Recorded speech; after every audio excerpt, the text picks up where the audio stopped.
Podcast is now starting. All attendees are in listen. Hi, everyone, and thank you for joining us for today's webcast. My name is Brooke Bacon, Client Development Manager with GSI, and I am very pleased to welcome our main presenters, David Telford, he's VP of Innovation, and Angela Stewart, who is our Cloud Solutions and Architect and Advisor. Now, before we get started, I wanted to give you a chance to review our Safe Harbor Statement.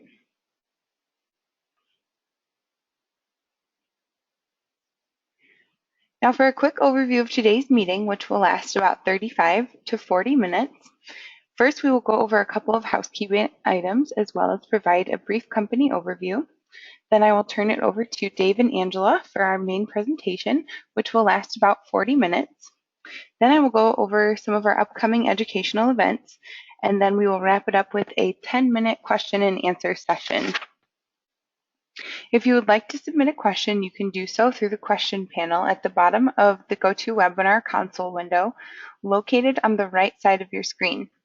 Please note that questions will be answered at the end of the presentation. If you would like to minimize your console during the presentation, just click the right-facing arrow key on the top left of the console. Clicking the left arrow key will return the console so that you can input any questions. Now I'd just like to give you a brief overview of GSI. GSI is a full-service ERP consulting organization. We are an Oracle Platinum partner that was founded in 2004 and now has over 100 employees. We have offices nationwide and are recognized in the Inc. 5000 list of fastest growing companies in the US. GSI specializes in project consulting, managed services, as well as cloud and hosting services, with all of our services backed with a 100% guarantee. In addition, we are a product development company that has many popular products, including Genius, which is our advanced monitoring and performance analytics solution for any business critical system on any platform. Genesis, which is our load and stress testing application for system design validation or expansion for any web-based critical system. G Shield, which is our comprehensive security solution. Rapid Reconciler, which is our comprehensive inventory reconciliation solution. Rapid Approval, which is our workflow approval tool. And we also have JDE Cloud9, which is our private hosting solution. And that is it from me, and I would like to turn things over to Dave and Angela for our main presentation.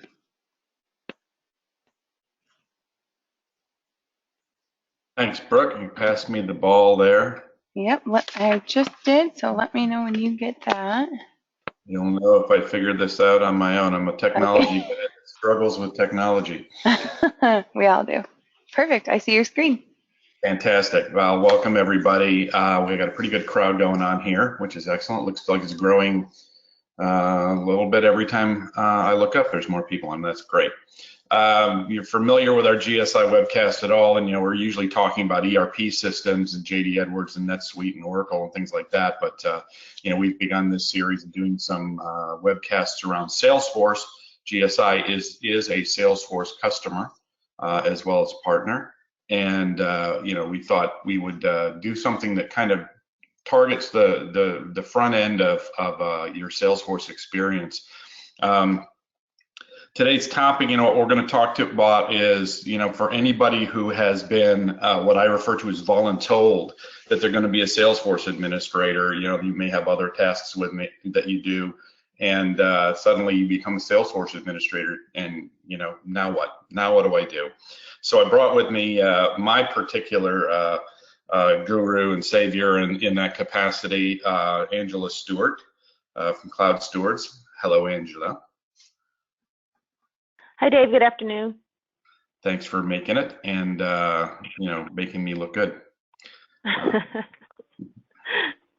We'll move along right here. So I was the VIP of operations for GSI. We're a growing quickly consulting company, and we're working with a pile of tasks associated with everything from HR to marketing. And I had with almost no staff. When I got this call from our CEO, said, so we decided we're going to use Salesforce for our CRM tool going forward. We have too many lists of accounts and contacts and no good way to organize that information into a single database. I said, great. Salesforce is a great platform, fits nicely into our cloud-centric, no data center model. It's beautiful. And he said, exactly. So we need you to learn about administration. They say you should have an administrator working on this as soon as possible. I said, all right, thinking about my pile of things that I have already in front of me. And I said, when are we going to start this project? And he said, well, we started yesterday. This is a true story. I was what we were affectionately referred to in the Salesforce world as an accidental administrator. So I became the administrator. I was kind of voluntold that I was going to be the administrator. I didn't volunteer. And to add to the fun, you set up our org. Everybody was kind of initially set up with the system administrator privileges, which means we basically gave the keys to the asylum to the inmates. And one of the first things that happened was one of our executives decided he's going to take his ACT database and upload 35,000 contacts and 13,000 companies with no qualifying, no filtering, no check for duplicates, none of that, just blammo, here's all this data in there. Our sales group decided to create opportunities around every possible conversation they'd have with everybody, not necessarily that they had an actual opportunity that they were going to be selling and closing, but hey, I talked to this guy, so we have an opportunity to talk to him again, kind of a thing. We had so many accounts and so many opportunities, and most of them had the value of $0 on them because there was nothing more than an initial conversation. Somebody got a hold of the contracts object and started creating contract records and uploading scanned copies of our existing contracts. Not a bad idea, but there was no plan, there was no organization, so it just created more mess. And once I learned about permissions, I shut all of that down. And then I had this big mess that I needed to clean up.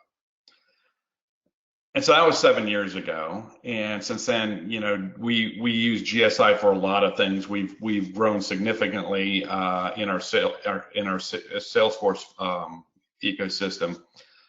We've got a robust set of proposal and contract approval processes. We're actually using opportunities the correct way and doing forecasting and management there. We still have some challenges around some of the things related to account duplication and accounts that might be the same account but spelled 3 different ways without a little bit of consistency there. But we're making progress in cleaning that up. We implemented Pardot for marketing and built proposals and contract review, as I mentioned. So we've done a lot of different things with it. We've been in and out of professional services administration tools. We've tried a few different of those. We've done some commission management software and those types of tools. We built our own tools, including one that Brooke mentioned, which is for being able to get a single page application for the vast number of workflow approvals that come our way every day. So we've done a lot and we've learned a lot. And in 7 years, we went from where do we start and then becoming a Salesforce partner. So we're thinking on our feet. We have to think on our feet. We have to think around corners, outside of the box, all those other cliches. That's what we do as a professional services company. And so depending on the nature of your business, how you go about the start of your Salesforce journey, your mileage may vary. And that's one of the reasons, I've kind of brought Angela in here. And I'm thinking if, we had a do-over button, I would love to have a do-over button. And if, we had a do-over, what would we do? So Angela, as I speak to customers and travel around the country and I talk to these customers, I find a lot of people in this accidental admin role who maybe they're in a delivery organization, or maybe they're in a sales support organization, or maybe they're even doing manufacturing and/or manufacturing support, and somehow they get volunteered or voluntold that they're going to be the administrator. And I know you see it as well. It's a very common condition out there. So for people who find themselves in a similar situation, what would you say the first 30 days, where should they focus their attention? What should they start working on right out of the gate to make sure they maintain that control? Yeah, so thanks, Dave, for having me here. I'll say the first 30 days, I think the user, the voluntold system administrator, really needs to spend some time understanding what they've actually purchased, right? Because a lot of times, like for example, situation, you're told, hey, now you're responsible for Salesforce, but you don't know if you have Sales Cloud, Service Cloud, Marketing Cloud, marketing automation tools connected to it, Professional Edition, Enterprise Edition, etc. Right? So there are many different variations of licenses that you can actually buy for Salesforce. That being said, really familiarize yourself with your current purchase, right? And that may mean reaching back out, speaking to the account executive that actually sold the licenses, or logging into, there's a setup button always in the upper right hand corner, clicking on setup and looking at the company information to understand how many licenses you have, and if you have special features or special permission sets, such as Service Cloud, Marketing Cloud, or Field Services Lightning permissions. Then once you kind of understand the landscape of what you're actually working with, then you want to really understand the system administrator tools, right? And so there's a lot of GUI, there are a lot of out-of-the-box objects that you get with Salesforce, but the most important piece as a system administrator is to understand what's under the hood. How do I make new fields appear? How do I make new pages appear? How do I make 2 pages appear for 2 different groups of people? All right, with overlapping information, things like that. So you really need to understand how to configure, right? And if we kind of took a step back and said there's a bucket of configure, there's a bucket of coding, right? And then there's a bucket of configuration. I think the first 30 days you really want to understand how does configuration work throughout the system, page layouts, record types, things like that. And also you want to focus on permissions, right? Roles and profiles. The foundation of any Salesforce.com implementation, and quite frankly, after having worked in the Salesforce ecosystem for over 10 years, I've seen that a lot of issues come down to security, organizational wide security, right? So are you a private instance? Are you a public instance? Can everybody see everything? Or can only certain users see, certain objects in the system, things like that. So really take a look at roles and profiles, because it will impact reports and the data that people can see in the system, as well as the functionality that your users will actually be able to do in the system. And the most important thing I'll say is understand who should not have administrator permissions. So I work for several large and small consulting firms doing specific CRM and Salesforce.com consulting, just to help them do a do-over, as Dave calls it. And quite frankly, it comes down to one of 2 things. One, we have Salesforce and we're paying a bunch of money for it, but I feel like we're only using 10% of the capability. Help me understand what we're not using, or what we should be using. And the second piece would be, we have Salesforce and it's a mess. It's a ball of spaghetti. We add one thing here and it breaks over there, right? And when you start taking a look under the hood, you see it's a ton of data. Why? Because everybody can add accounts, everybody can add contacts, everybody can delete, everybody can add duplicates. There's no duplicate checks.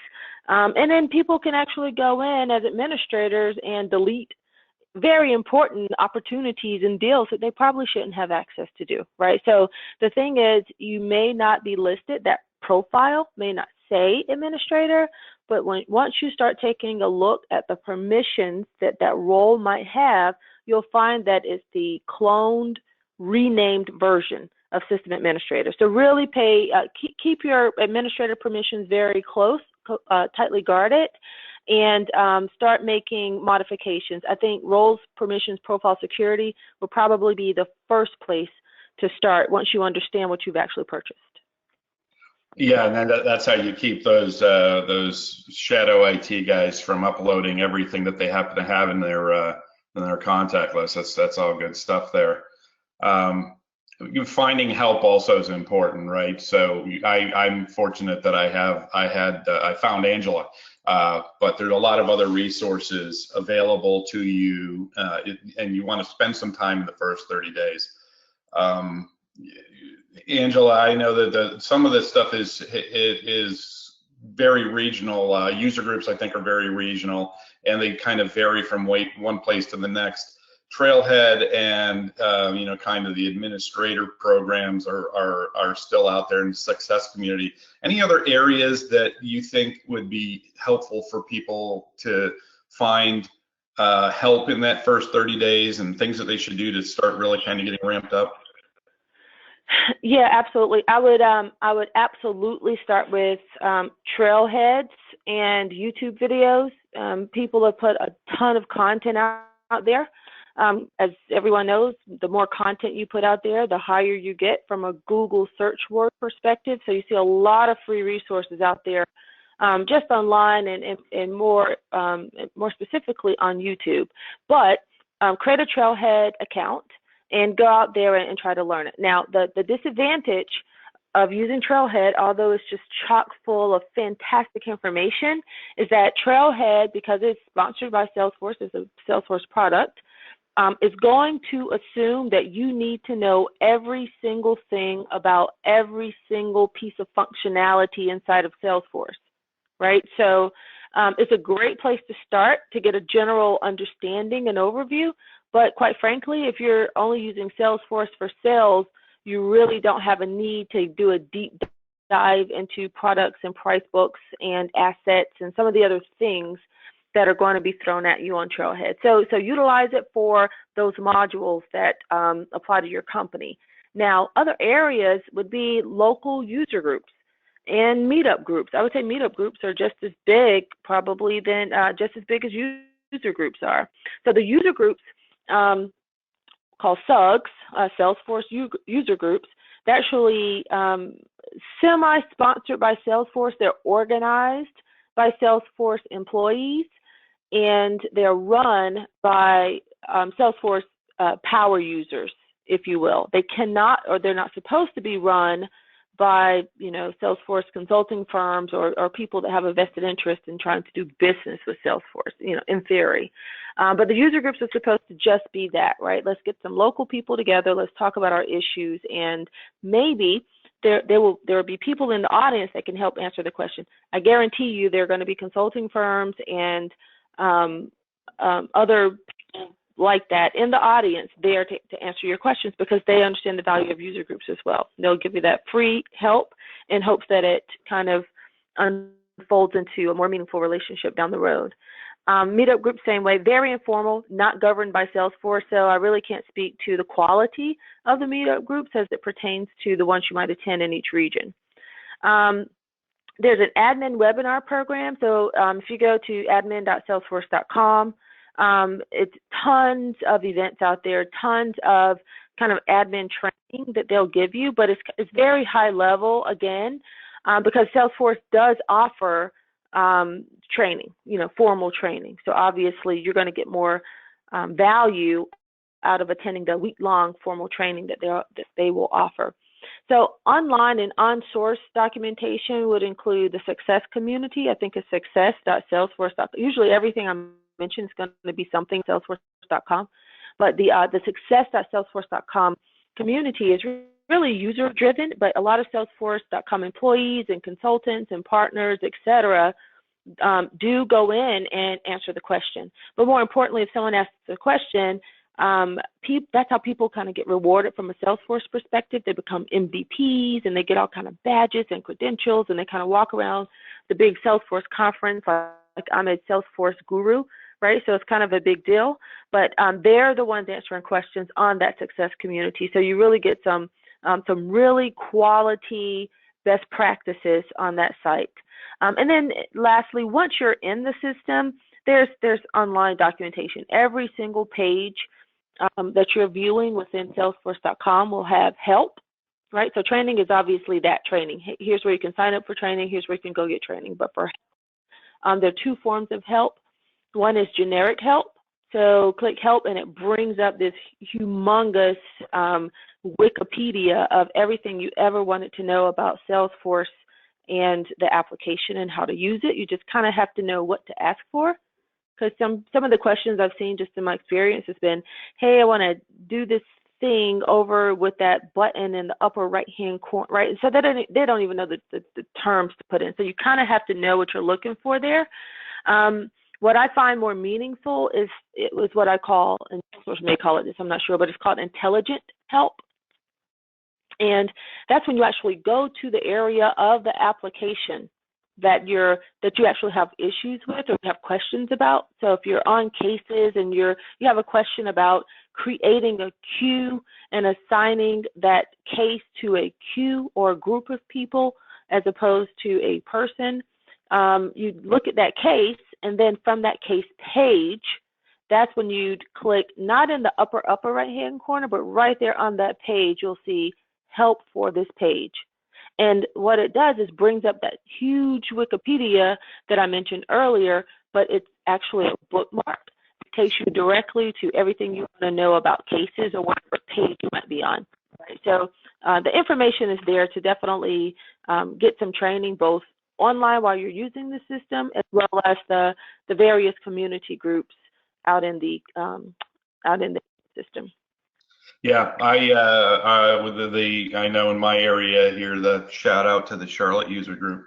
They're very active. There's a lot of information. There's a lot of information sharing going through their chatter group, as well as monthly face-to-face meetings, Saturdays, Salesforce days, things like that. It's very active.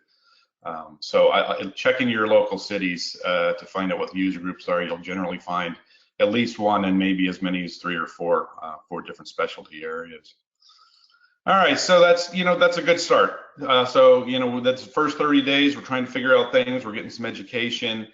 Knowing where to find help is the key. And once I figured out a little bit more about permissions and was able to control change, felt a little bit more at ease knowing the data disaster was controllable. At least it wasn't, I'd stopped the bleeding. Now I had to clean up the mess. And then that's when I started getting requests from everybody that said, I need a new field, I need a new report, we need this screen changed around, I need some workflow. And I got them all, and of course everybody had a top priority. Nobody wanted to wait in line. And since I turned off of their ability to do it themselves, it all kind of came to me. And I learned a lot of stuff that I learned, it was through help and training, because Trailhead wasn't available yet. And now that it is, you can learn a lot quicker, and it's actually more fun to learn than just reading documents. I spent a lot of time in the Sandbox, learning how to add fields and modify pages and things like that. And that's where I got a lot of good content on how to do these things with the help. And help with this page was fantastic, getting that stuff back to me. So with a new once a new admin gets past some of the early challenges, Angela, what do you see as the best approach for handling like those kind of flood of customization requests and identifying opportunities to increase user adoption? Yeah, I would say start with understanding the business, right? So a big downfall that I see quite frequently out in the marketplace is that Salesforce either gets implemented by IT or handed over to IT to manage. And nothing against IT. I mean, I put my career on working with IT. However, IT is not necessarily sometimes thinking about the business process, right? So the request might be, hey, add a field and give me these 300 drop downs in the field, and IT says, okay, great, we'll have it done for you. Whereas that business process may take a step back and say, wait a second, let's think about what that user experience is going to look like. They're going to be scrolling forever. If you have 300 fields in a pick list value, right? Maybe there's another way we should present that information to the user. So that said, take a step back, understand your company's business process, and then once you fully understand what they're trying to do, like what is the problem, right? What are they trying to solve with Salesforce? Then look at the tool and look at the options, right? So in that pick list scenario that I just described, perhaps it makes sense to create another object and then do a lookup to that object, right? Easy said for me, right? Only because I've been doing this for so long. For somebody brand new who just, they just figured out what Salesforce was and just got their login yesterday, leverage your Sandbox. So a Sandbox is just your playground, right? Your test environment. It's a replica of your production instance. Every time you quote unquote refresh your sandbox, you're copying and pasting a version of your sandbox into a little test environment for you to go play with.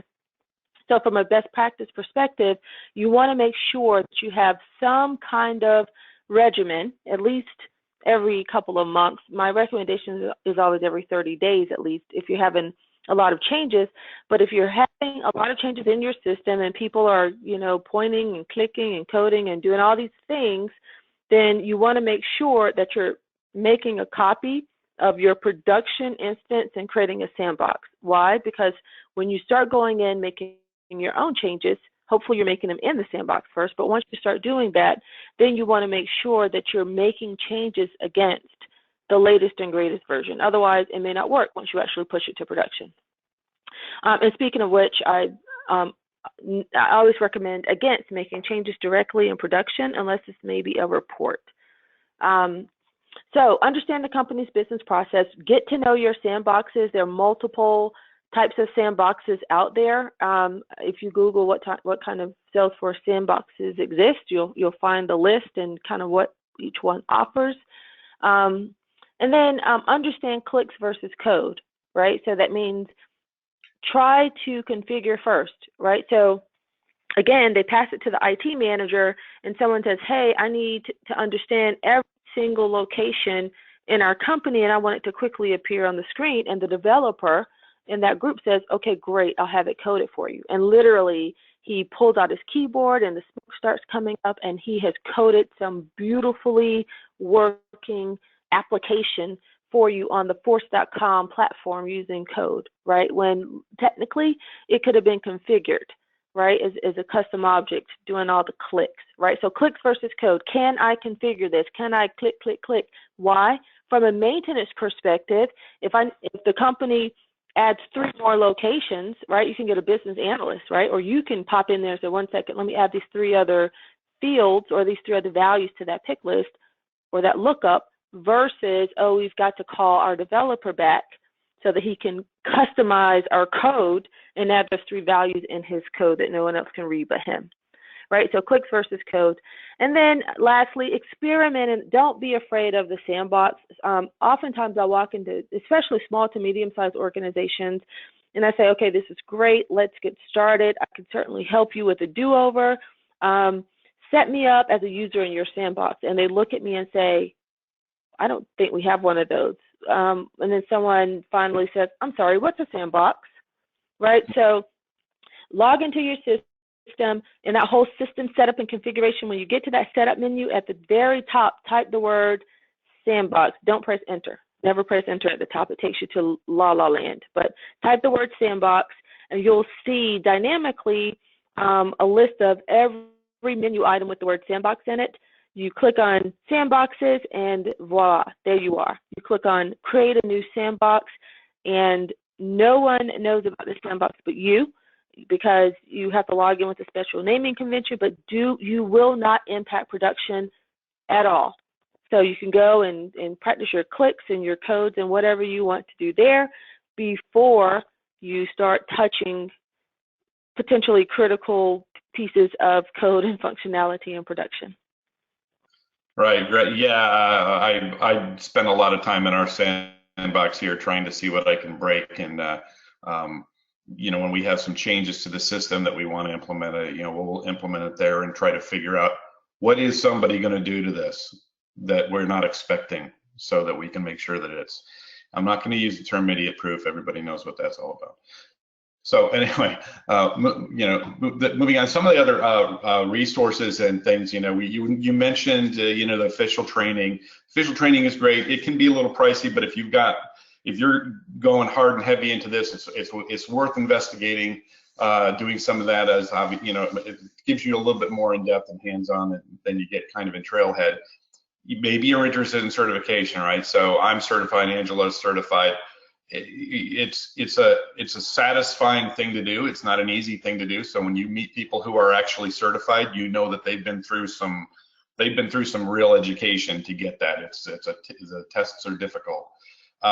Dreamforce, can't emphasize enough, if you get a chance, go. It's a different experience. It's a very different experience to other trade shows that I've gone to. The education sessions are phenomenal. The customer stories are phenomenal. You get absorbed in the environment. It's just a fantastic experience.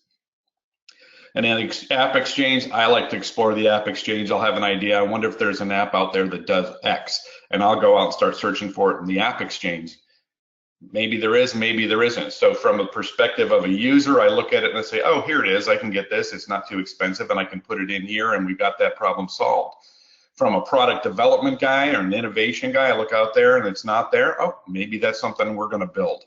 So it's but go out and explore the App Exchange. It's a fantastic environment for it. It's like the the iTunes for Salesforce applications, right? The Google Store. So you don't need to go alone. I didn't go alone. I did for a little while, but then I met Angela, and she really accelerated my knowledge of the system. We talked about, Angela, we talked about the people who can get up to speed through the self-help methods and such like that. One of the things I found in the Salesforce is that the Salesforce community, and particularly when you go out to Dreamforce, you see this. The Salesforce community is all about everybody helping everybody else. It's a very different ecosystem than what I'm used to in the ERP world, which is very cutthroat and kind of a dog-eat-dog environment here. In a lot of cases, a company may be small enough and the usage of Salesforce may be limited enough that they can go it alone for a while. But as adoption increases and people want more out of the system, keeping up with all the skills and finding time to meet with all those demands can be daunting. That's what I found. I needed to get other people on board to help me make some decisions, or at least validate what I'm thinking is the right approach. Can you elaborate a little bit on the benefits of outsourcing some admin help versus handling things internally, and when it might make sense for an organization? Absolutely. I typically recommend at the end of every project that there's some kind of managed support agreement. So the reason I don't say, hey, go out and hire somebody and get them trained, you can do that, but I think initially you should do it in parallel with some kind of company that offers managed support. It'd be nice if it's the company that actually did the project, but even if it's not, you really want to get a company that understands Salesforce and its capabilities. So why? Because one, you have other jobs to do, right? You were, fat and happy doing your regular job, not you, Dave, but just, cliche, generally speaking. But you have your other job, right? And then the Salesforce part-time thing you're learning, right, is really the Salesforce full-time thing, right?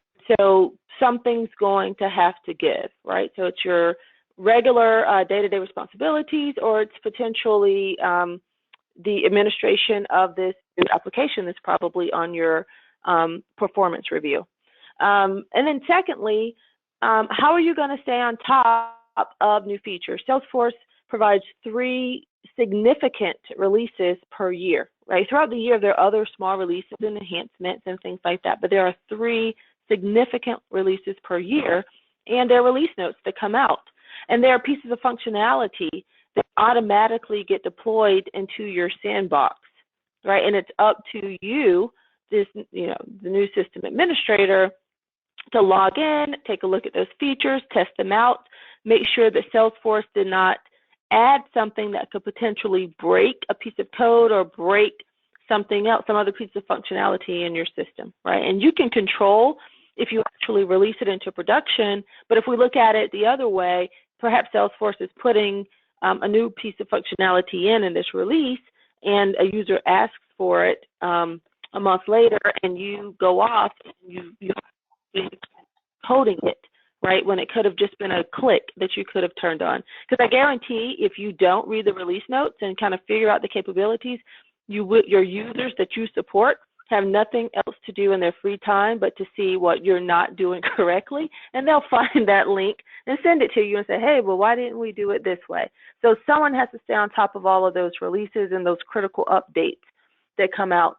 The most important thing, in my opinion, you get value from the system, you get best practices for your particular business, because these consulting firms are probably going to have some experience in your industry, or they're going to have worked with companies similar to yours or have some of the same problems. But part-time experts are hard to find, and they're very expensive. Salesforce is one of the fastest growing pieces of technology in the world right now. And the people who work in Salesforce know this, right, and understand this. So they can charge a premium for it. And because it's so big and they're steadily adding pieces of functionality, and they're adding clouds at every single Dreamforce conference, you don't know what you don't know, right? So if you're responsible for implementing this project or this thing, right, that the president asks for, you don't know if you're getting a consultant really understands Service Cloud or really understands Marketing Cloud, or maybe they have a high-level understanding of what they all do, but they've never implemented field services Lightning before and things like that, not to mention the roles, right? So now we have specific Lightning developers, right? And we have this thing called Heroku. And I mean, the ecosystem is so big in Pardot and marketing automation. And so when you go off and you either try to transition the knowledge internally or hire individual resources to help you out, you're on the hook, right? You have to figure out what their knowledge level is and their skill, and you have to decide, I need somebody with this skill set, somebody with this skill set. Let me bring them in, let me create a team. My recommendation after an implementation is get with a manager, included in the budget, get with the managed services company. Why? Because typically you pay a flat rate per month. That's how most of them work.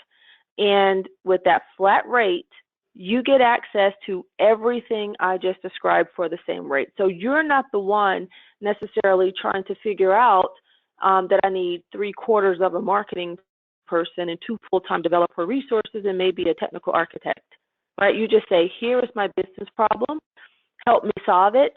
The consulting firm or the managed services firm will pull in the necessary resources required for the job. And then I always recommend have them explain to you, teach you how to fish, have them explain to you what they did, because the goal is we don't want to have you here forever, right? We want to keep you for 6 months or 1 year or whatever makes sense. So a big piece of every kind of major change that you have in our system, I need for you to make sure our internal team or our internal person or that I know what you did in case there's a change in the future. Right. Yeah, I mean, it's important. We did some of that ourselves, even though we're a professional services company. We were working with a managed services partner along the lines of Salesforce until we got up to speed and figured out how to do it ourselves. We're on a little long here, so I'm going to kind of roll through some slides here. I wanted to just kind of put this up. If I didn't put this up, I'd get yelled at by Brooke. But this is the managed services that GSI provides. We are, fully certified to help people out.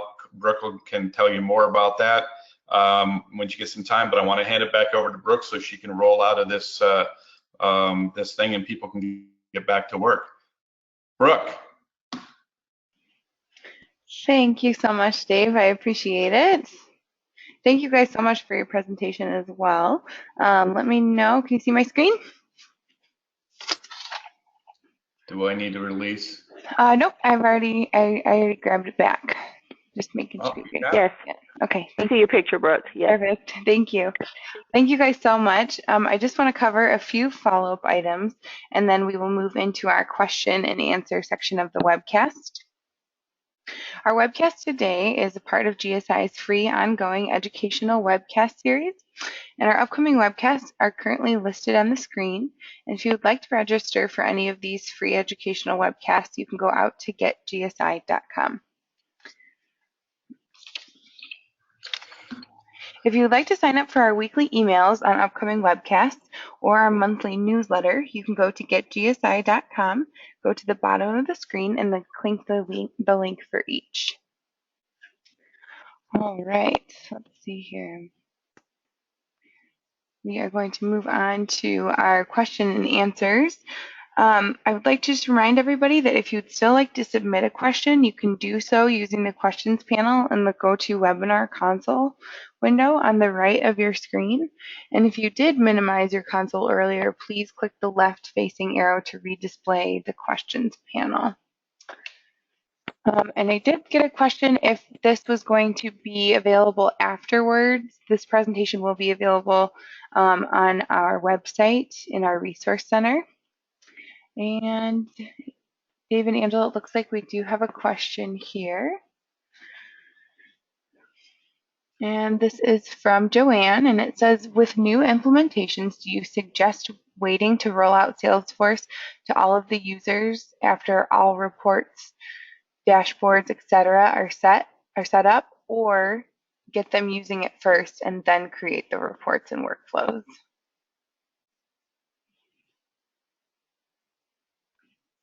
Dave, do you want me to take that? Yeah, sorry, I was sitting here talking on mute, and I was going to kind of. Yeah, go ahead. No, go ahead.